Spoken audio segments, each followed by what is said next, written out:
Hi, this is John from Sharp Mountain Games, and today we're going to talk about why solo RPGs and group RPGs are great, but just in different ways. And we'll do that right after the intro.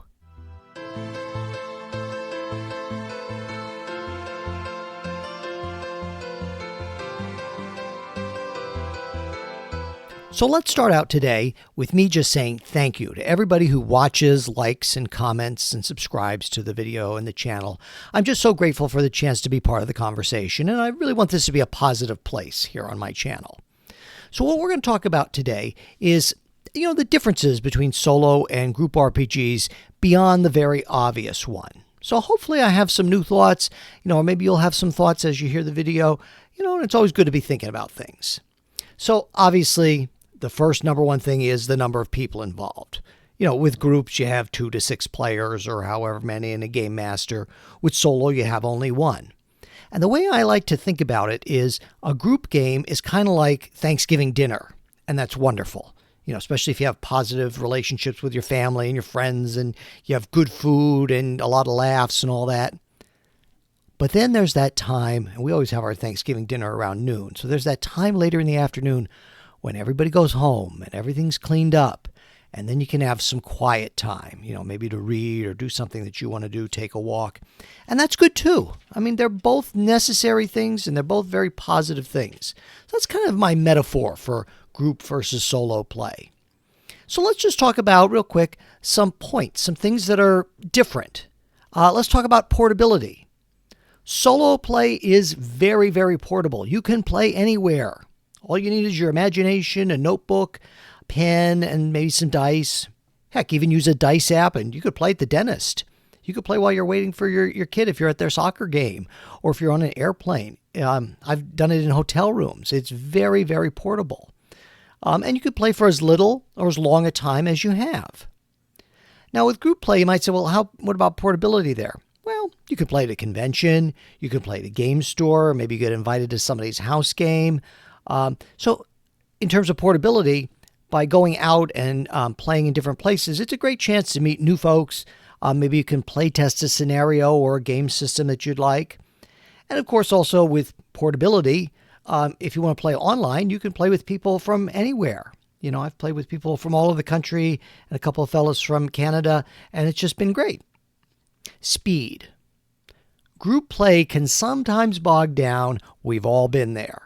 You can get analysis paralysis, especially in something like D&D. The spell descriptions can really bog things down if you're talking about and thinking about the spell descriptions. And also waiting for your turn in combat can sometimes take a little bit of time. Now, the analysis paralysis, as I'm saying, analyzing things and talking as a group, well, that's just part of the experience. So that's not always necessarily a bad thing if you take some time to do your planning. And also, I should say, I'm sure there's some games run faster than the you-know-what game in combat, where you can move things along a lot quicker. So you may not always have that bogging down with group play. But what I would say for solo is really fast. It really is. You can get a lot of story done in a lot shorter amount of time. Sometimes I'm surprised how quickly, in a half hour, an hour, you can get done, or 45 minutes. And also, again, this is something that I do. I use side initiative. So if I have 4 PCs, boom, roll 4 dice all at once, and you can resolve all the attacks very, very quickly. And the same thing for NPCs. And I've also heard online that if you're running for one player, it's also very fast too, because only one person has to make the decision. So solo is like running for one player. You're just the one player. Now let's talk complexity and crunch. I think group and face-to-face games can be more complex. And here's why. Because the GM doesn't have to keep track of everything. Part of that complexity, that cognitive load, is put out to the players. It's their responsibility to take care of their characters and to know their characters' abilities or the spell descriptions or to look that up. And you might say, well, hey, but the GM has to take care of all the NPCs, and they do. However, NPC stat blocks are usually a lot simplified. You don't have everything. You might just have the attack and maybe a saving throw, or if there's a special ability. You don't have to have the same level of complexity that you have for a PC. So a lot of commercial solo games, at least from what I've seen, and seen reviews and read reviews online, is that they're generally more streamlined. You have simpler characters because it would just be too much crunch to do solo. For example, in college and grad school, I tried West End Games' Star Wars game, and I tried to solo that. And there's a lot of roles in combat, if you know that system. I don't say it's a bad system, but there are a lot of roles. There's dodge rolls into hit rolls and soak rolls, and it was just too much. I didn't continue it, and maybe I was younger, so I didn't feel as comfortable, making the changes I needed to streamline it. Now, what I would say is if you do want a crunchy protagonist, you really want to play, whatever your favorite system is, and you want to have all the full options, give them some sidekicks who are simplified. That's some way to reduce that complexity and crunch. So in general, I'd say group and face-to-face games can be a little crunchier. Because like I said, it reduces the cognitive load if you streamline it for solo. Genre. With group play, there's a certain fantasy game that dominates the hobby. I know that's shocking news to many of you. Now, with group play, there are other alternatives. Star Trek or Call of Cthulhu, but I think you have to seek those out more. I don't think they're as readily available as you-know-what game. Now, if you go online, I think you're going to have more options. But let's face it, there's this certain game inertia in this hobby space that I really hope can change. So just so that it can diversify. Nothing wrong with fantasy, nothing wrong with a certain game. I'm not knocking it. If you enjoy it, wonderful. But, just like everything, you can't have pizza every night. That's not healthy. You have to break it up. Solo, there's no restrictions.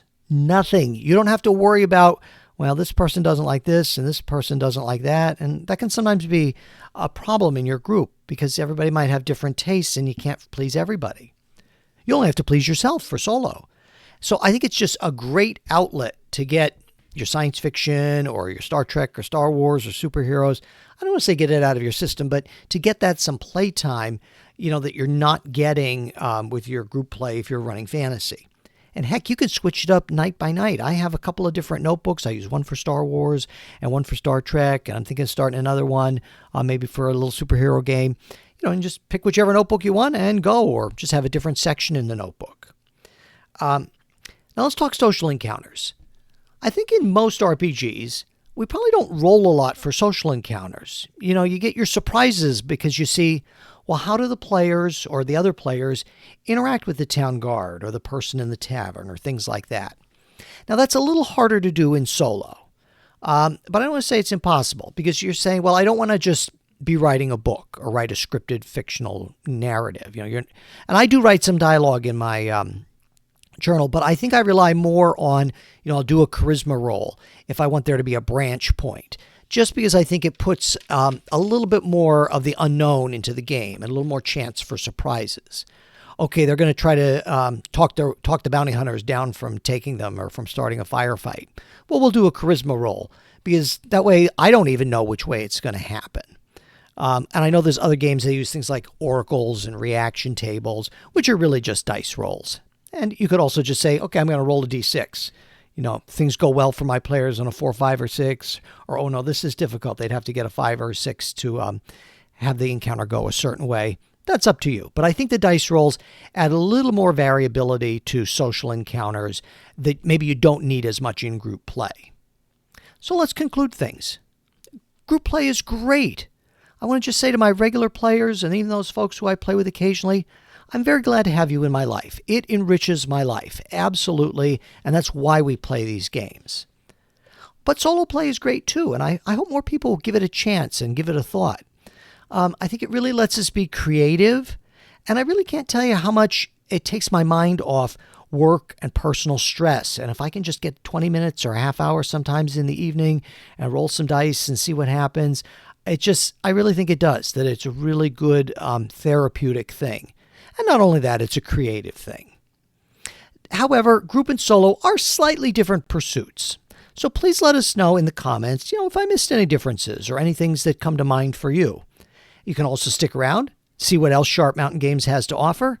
And thanks so much for watching. I'll be back. Take care, folks. So here at Sharp Mountain Games, we have a few adventures in print, such as the Star Mermaid, the Dwarven Pickup Truck, and the Sky Tree, and you can check those out at Amazon, Lulu, and drivethrurpg. Also over on drivethrurpg, we have a number of other adventures and character classes, and even some stock art. On Roll20, we have some map packs and character cards, so you can check those out if you're interested. And as always, please like and subscribe, and we hope to see you again real soon.